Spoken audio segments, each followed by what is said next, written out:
Online banking offers convenience and access like never before, but many consumers are still hesitant to use online banking for fear of losing their money, or worse, their identity. Take Richard and Rika Sato, who are expecting their first child. I feel like I'll be personally attacked, or that my information will be duplicated and someone will be creating crimes under my name. Rika is not alone. According to a survey from digital security company Entrust, 18% of people have slowed or stopped banking online for fear of identity theft. Overall identity theft is the fastest growing crime in the U.S. Last year alone, almost 9 million U.S. citizens were subject to some form of identity theft.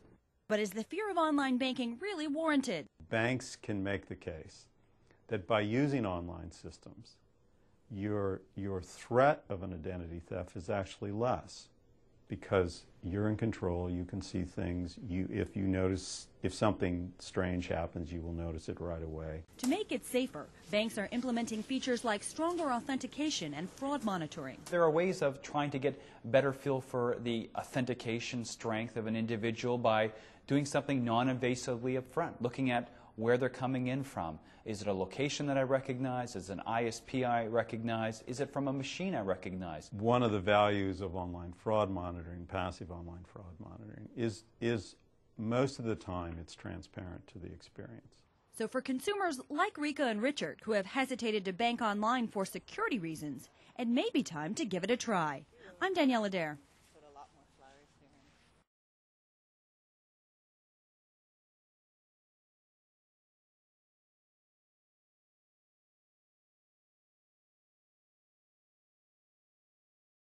There's always this balance, between security and convenience, and that's what the banks have to deal with here, is kind of balancing that. And I think hopefully the government realizes that.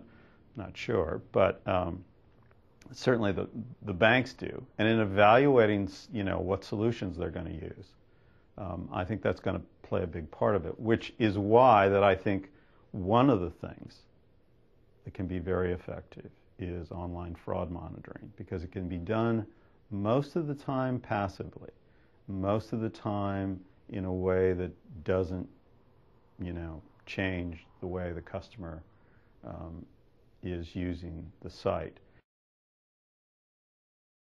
In terms of acceptable solutions, or solutions that would meet the letter at least of the FFIEC guidance, the possibilities are a second password or a shared secret, in addition to your, in addition to your primary password, in order to gain access. Some of the solution, an additional kind of solution, is some use of what's referred to generally as machine tagging, or geolocation information, which is basically trying to track whether you're coming in from a machine that you've come in from before, which normally requires a registration step. And if all of a sudden you're coming in from a machine you'd never come in from before, then there is some kind of authentication escalation, which may be another password.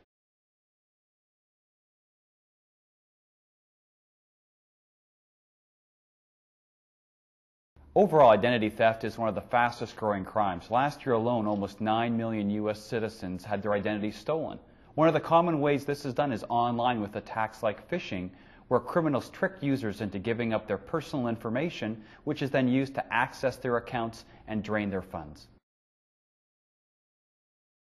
Phishing, of course, is the attack where users are tricked to giving up personal information because they receive an email that looks just like it's from their bank. And so they innocently put in their username, their password, and criminals use this to hijack their accounts and drain their funds. This is growing very quickly, over 300% a year, and really represents a significant threat to the security of online banking.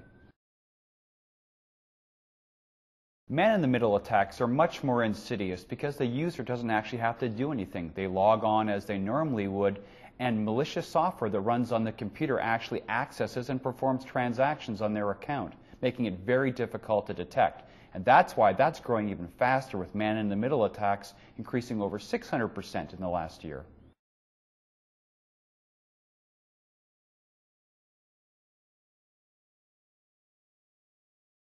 I think that in order for a bank to make me feel safe to do online banking, they would have to give me 100% insurance in writing for my pain and suffering and for any money that I would lose in my bank account.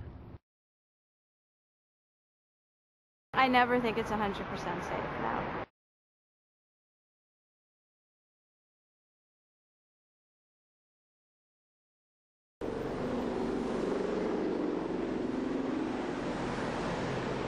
It's possible given the neighborhood we're in. I